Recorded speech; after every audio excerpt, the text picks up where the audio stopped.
आज की इस डीप डाइव में हम एक ऐसी माइंड बेंडिंग जर्नी को ब्रेक डाउन करने वाले हैं जो ह्यूमन साइकोलॉजी का एक लिविंग एग्जाम्पल है। सोचिए, एक इंसान जो कंप्लीटली वीक, डिप्रेस्ड और ओवरवेट था, वो अचानक एक्सट्रीम मेंटल टफनेस का अल्टीमेट प्रतीक कैसे बन गया। डेविड गॉगिन्स का नाम तो सुना ही होगा। तो चलिए सीधे पॉइंट पर आते हैं, क्योंकि ये इनसाइट्स हमारी सोचने की दिशा को पूरी तरह पलट सकती हैं और उन लिमिट्स को तोड़ने का फ्रेमवर्क दे सकती हैं जो हमने खुद बनाए हैं। एक कड़वी सच्चाई जो तुरंत स्ट्राइक करती है वो ये है कि हमारा ब्रेन हमेशा कंफर्ट चूज करता है। इसकी वायरिंग स्ट्रिक्टली सर्वाइवल के लिए हुई है। इसका सीधा सा मतलब है कि दिमाग लगातार पेन को अवॉइड करना चाहता है और आराम ढूंढता है।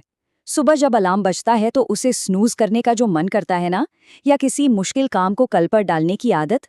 प्रॉब्लम हमारी बॉडी नहीं है, प्रॉब्लम ये दिमाग है। ये खुद को एक एवरेज लाइफ के कंफर्ट में ट्रैप कर लेता है। और यहाँ पर सबसे बड़ा ट्विस्ट आता है। जो मैकेनिज्म हमारा ब्रेन हमें प्रोटेक्ट करने के लिए यूज करता है, वही एग्जैक्ट मैकेनिज्म एक्चुअली इंसान को वीक बना रहा है। जरा सोचिए, रियल ग्रोथ हमेशा, और मेरा मतलब है हमेशा, उस कंफर्टेबल सर्वाइवल मोड के बाहर ही एग्जिस्ट करती है। जब तक उस कंफर्ट जोन का दायरा नहीं टूटेगा, जब तक थोड़ा डिस्कम्फर्ट नहीं झेला जाएगा, असली पोटेंशियल अनलॉक हो ही नहीं सकता। अब अगर डेविड गॉगिन्स की अर्ली लाइफ की तरफ देखें तो पता चलता है कि उनका बचपन किसी सिवियर ट्रॉमा से कम नहीं था। वायलेंस, हर वक्त का डर, रेसिज्म और एक्सट्रीम पॉवर्टी, ये सब उनकी रोज की जिंदगी का हिस्सा थे। आमतौर पर देखा जाए तो इस लेवल का सिवियर ट्रॉमा किसी को भी अंदर तक तोड़ देने के लिए काफी होता है। पर कहानी यहाँ खत्म नहीं होती, बल्कि एक बिल्कुल नया अनएक्सपेक्टेड टर्न लेती है। यहाँ एक बहुत ही क्रूशियल लाइफ लेसन निकल कर आता है।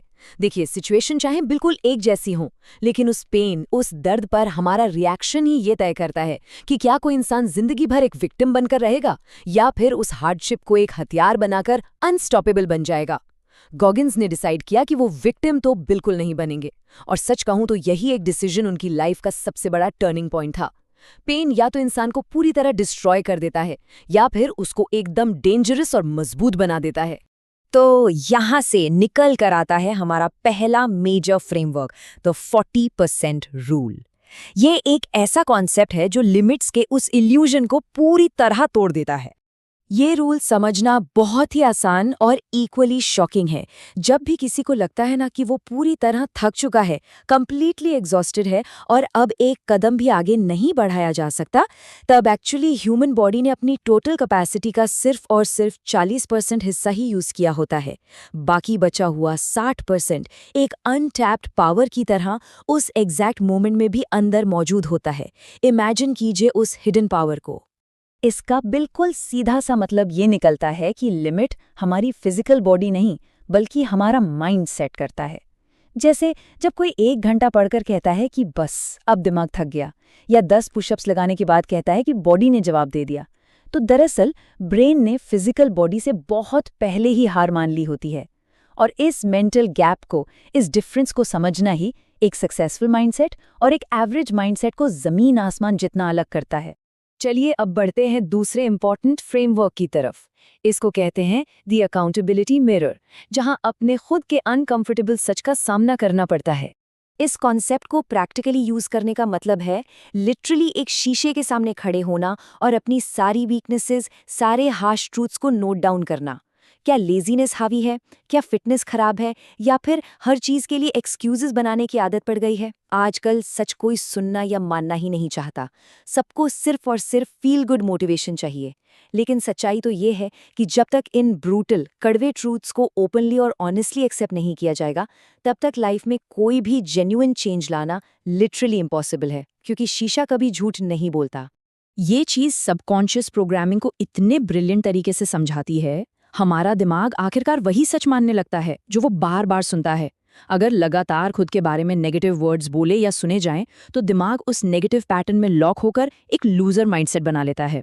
वही दूसरी तरफ एम्पावरिंग और स्ट्रॉन्ग वर्ड्स को खुद से रिपीट करने पर वही दिमाग एक फाइटर माइंडसेट में ट्रांसफॉर्म हो जाता है।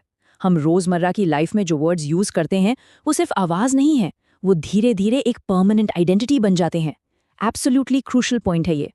और अब आता है तीसरा framework, pen as a teacher, यानी अपने माइंड को टफ बनाने के लिए दर्द को अपना गुरु बनाना। देखिए, एक एवरेज माइंड के लिए पेन हमेशा एक रेड सिग्नल की तरह काम करता है कि रुक जाओ, छोड़ दो, क्विट कर दो। लेकिन इसके बिल्कुल ऑपोजिट एक मेंटली टफ इंसान पेन को एक मेंटल ट्रेनिंग की तरह देखता है। बिल्कुल वैसे ही जैसे फिजिकल हार्ड वर्क करने से हाथों में कैलिस बन जाते हैं, स्किन सख्त और टफ हो जाती है ना, ठीक वैसे ही डिफिकल्ट सिचुएशंस को सहना, चाहे वो सुबह के कोल्ड शावर्स हों, लंबी रनिंग हो या फिर रिजेक्शन को फेस करना हो, ये सब एक ज़रूरी मेंटल ट्रेनिंग का हिस्सा हैं। यही वो चीज़ें हैं जो दिमाग को सख्त बनाती हैं। तो चलिए अब इस प्रोसेस को थोड़ा और डीपली समझते हैं कि ये मैकेनिकली कैसे काम करता है। मेंटल टफनेस कोई हवा में बनने वाली चीज़ नहीं है। जब भी कोई ऐसी छोटी मोटी डिफिकल्ट टास्क पूरी की जाती है तो ब्रेन उस टास्क को कंप्लीट करने का एविडेंस यानी सबूत कलेक्ट करता है। ये सबूत दिमाग के अंदर एक अनडिनाइबल सिग्नल भेजता है कि हाँ, ये मुश्किल था पर मैं इसे कर सकता हूँ। और इसी सिस्टमैटिक एविडेंस गैदरिंग प्रोसेस से ही इंटरनल आइडेंटिटी धीरे धीरे रॉक सॉलिड होती चली जाती है। और इस वजह से ये बात एकदम क्रिस्टल क्लियर हो जाती है कि ट्रू कॉन्फिडेंस सिर्फ लंबी बातें करने से या खोखले मोटिवेशन से कभी नहीं आता। ये तभी बिल्ड होता है जब बिना रुके कंसिस्टेंटली डिफिकल्ट एक्शंस लिए जाते हैं। इन्हीं एक्शंस का जो सॉलिड एविडेंस बनता है ना, वही रियल और अनशेकेबल कॉन्फिडेंस की नींव रखता है। Confidence is earned, not given. इस डीप डाइव का चौथा और सबसे powerful concept discipline over motivation, यानी एक ऐसी रिलायबल सिस्टम बनाना जो कभी फेल ना हो। असली गेम चेंजर फर्क यहां समझ में आता है। आजकल हर कोई मोटिवेशन के पीछे भागता है, पर सिर्फ मोटिवेशन पर डिपेंड रहना एक्चुअली बहुत डेंजरस है। क्यों? क्योंकि ये एक टेम्पररी इमोशन है। ये आज सुबह वीडियो देखने पर होगा और कल शाम तक अचानक गायब हो जाएगा। इसके ठीक ऑपोजिट डिसिप्लिन एक परमानेंट और रिलायबल सिस्टम की तरह काम करता है। डिसिप्लिन किसी इमोशन या मूड पर बेस्ड नहीं होता, वो रूल्स पर बेस्ड होता है। और एक्सट्रीम सक्सेस अचीव करने का यही एक अकेला रिलायबल रास्ता है। इसीलिए ट्रू मेंटल टफनेस इस बात पर टिकी होती है कि खुद के बनाए पर्सनल स्टैंडर्ड्स को कितनी सख्ती से फॉलो किया जाता है। जो लोग अपनी फील्ड में टॉप पर रहते हैं ना, वो कभी इस बात का इंतजार नहीं करते कि उनका मूड ठीक होगा तब काम करेंगे। बिल्कुल नहीं, वो अपने सेट किए गए हाई स्टैंडर्ड्स के हिसाब से सीधा एक्शन लेते हैं। काम होना है तो होना है, चाहे मूड जैसा भी हो और कंडीशंस कितनी भी खराब क्यों ना हो। अब यहाँ एक बहुत ही इंटरेस्टिंग साइकोलॉजिकल फैक्ट देखिए। सोशल मीडिया ने आजकल पूरी सोसाइटी को सिर्फ एक कंपैरिजन मशीन बनाकर रख दिया है। हर कोई दूसरों की लाइफ देखकर परेशान है, पर सच्चाई ये है कि दूसरों से खुद को कंपेयर करना सिर्फ और सिर्फ एनर्जी वेस्ट करना है। एकमात्र कंपटीशन जो सच में रैशनली मैटर करता है वो है खुद के कल वाले वर्जन से बेहतर बनने की जद्दोजहद, अपना ही पिछला रिकॉर्ड तोड़ना। यही वो अकेली चीज है जो इंसान के अंदर एक स्ट्रॉन्ग और अनब्रेकेबल आइडेंटिटी बिल्ड करती है।